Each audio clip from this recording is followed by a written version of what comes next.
Hari ini 7 Agustus 2025 kita kembali pembahasan untuk XAUUSD. Teman-teman bisa perhatikan di sini seperti yang kemarin saya sudah bilang, kita lihat 618-nya di 3373 dan dia tertahan ya. Sekarang di 3377, 3378, bolak-balik di sini aja. If and only if dia berhasil ada kekuatan atau momentum tambahan dari 3377 ini atau 3373 ke atas lah ya, maka possible untuk next stopnya di 3400. Jadi hanya butuh dorongan lagi aja untuk dia bisa closing sampai ke 3400. Seperti ini. If we check by the news, core inflation rate, core inflation dan lain sebagainya, ini CPI ya, which is minggu depan teman-teman ya, masih belum di saat-saat ini. Masih di minggu depan lagi, which is tanggal 12 Agustus. Apakah bisa mendorong atau memberikan perubahan yang signifikan? We never know. Tapi untuk sekarang teman-teman bisa pahami, hanya butuh sedikit sentuhan aja untuk bisa melanjutkan sampai ke 3400 dari XAUUSD-nya.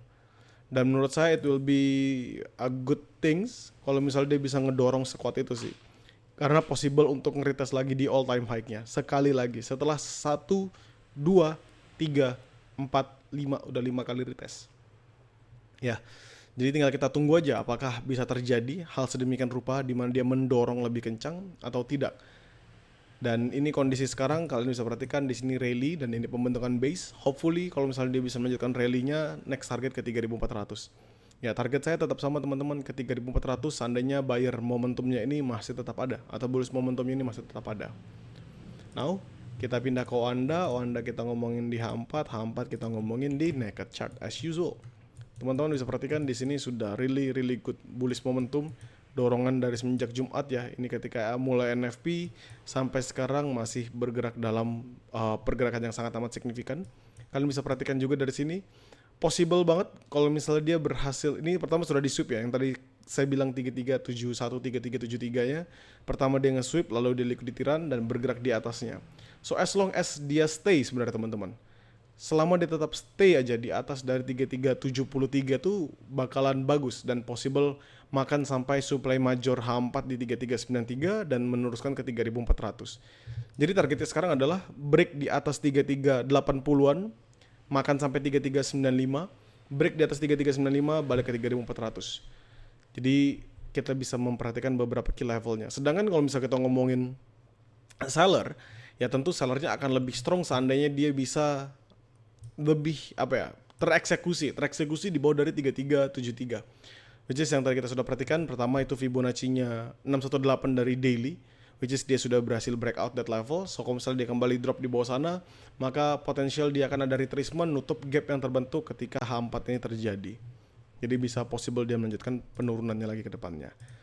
So, now kita akan bahas di H1, tempat kita akan menjalankan trade yang ingin kita jalankan. Saya akan hapus dulu beberapa, walaupun ini masih menarik. Nanti saya tunjukkan lagi. 3390, 3388 still my favorite level. Jadi saya tetap akan pertahankan. Lalu di sini saya akan turunkan, because this is also my favorite level yang belum di breakout. Ya, supposedly belum di breakout. Ini dia hajar kan Selasa kan. Tapi ketika Rabu dia retest berhasil turun, dan ini tadi retest lagi dan berhasil turun. Di berapa harganya? Itu di 3383 sampai ke 3381. So 3381, 3383 saya kembalikan menjadi sell high risk. Sama, selama 3381 tidak di breakout di H1, that's the first level.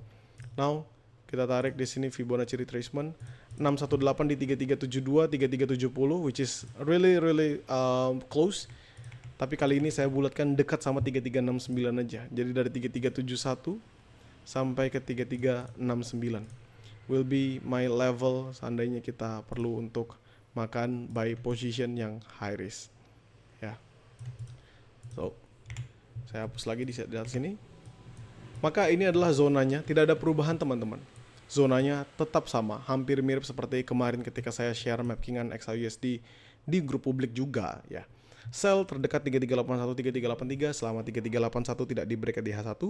Sell kedua dari 3388, 3390 selama 3388 tidak di breakout di H1.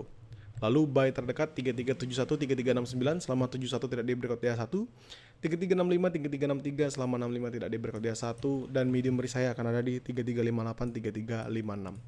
Kalau misalnya kita perhatikan dari sini, ini kan sebenarnya kan bullish momentum ya, which is a good bullish momentum. So if nanti dia nge-retest within this level, kita bisa manfaatkan. Dia nge-retest within this level juga kita bisa manfaatkan. Tapi kalau misalnya kalian perhatikan, ini naik cuman sebatas di sini mengalami penurunan. Jadi kalau nanti dia retest kembali, itu pas akan ada di 3371, 3369. Jadi kita bisa perhatikan that level untuk area retracementnya dia.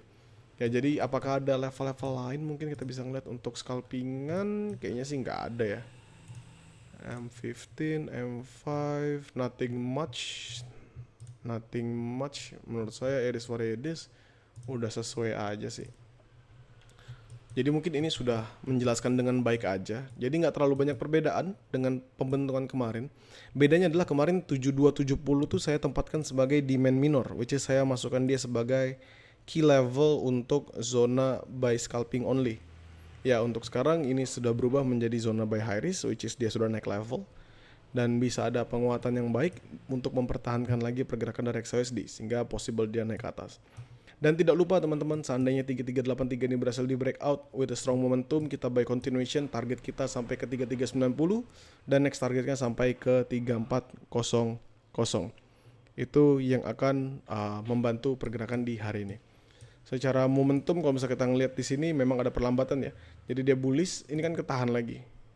Ini kan ketahan lagi sebenarnya. Kalau misalnya kita perhatikan, dia tertahan, tidak berhasil membentuk pembentukan yang baru kan. Jadi up, drop, up, jadi di sini high, di sini lower high, di sini low. Kalau misalnya dia possible membentuk yang namanya lower low, maka dia perlu break banyak banget. Dan salah satunya adalah yang tadi saya bilang level kunci di 3373. So if that level breaks, maka tentu dia akan signifikan dropnya sampai paling bawah. Ya, jadi menurut saya ini sudah cukup jelas untuk pembentukan yang sudah terjadi. Market juga melihatkan adanya pergerakan yang sangat signifikan. Ya. Kalian bisa perhatikan di sini ini low, high, higher low, higher high. So nextnya higher low, next stop akan menjadi higher high. Menurut saya ini sih menjadi pergerakan XAUSD yang cukup mudah diperkirakan.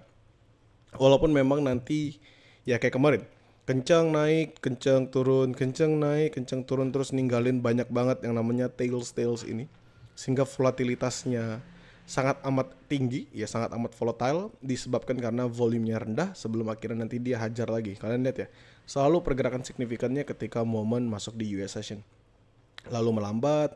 Di sini baru pagi tadi ya, ini signifikan dia bullish, lalu dia tertahan ke bawah. Tapi ingat, selalu pergerakan-pergerakan yang signifikan ini terjadi ketika di US session. Sehingga kita bisa perhatikan that level, for every each level yang kita lihat sebagai salah satu zone yang bisa dimanfaatkan untuk entry lagi. Ya, kalau begitu saya cukupkan bagi teman-teman Grow Cow, nothing to be worry about, karena saya pasti akan selalu share hasil mappingan ini di dalam grup. Bagi teman-teman di publik juga tidak perlu khawatir karena kalian bisa menonton kembali video penjelasan mapping ini ulang di dalam YouTube saya. Jadikan mapping ini sebatas sebagai referensi, sesuaikan lagi dengan trading plan yang kalian jalankan. Semoga membantu.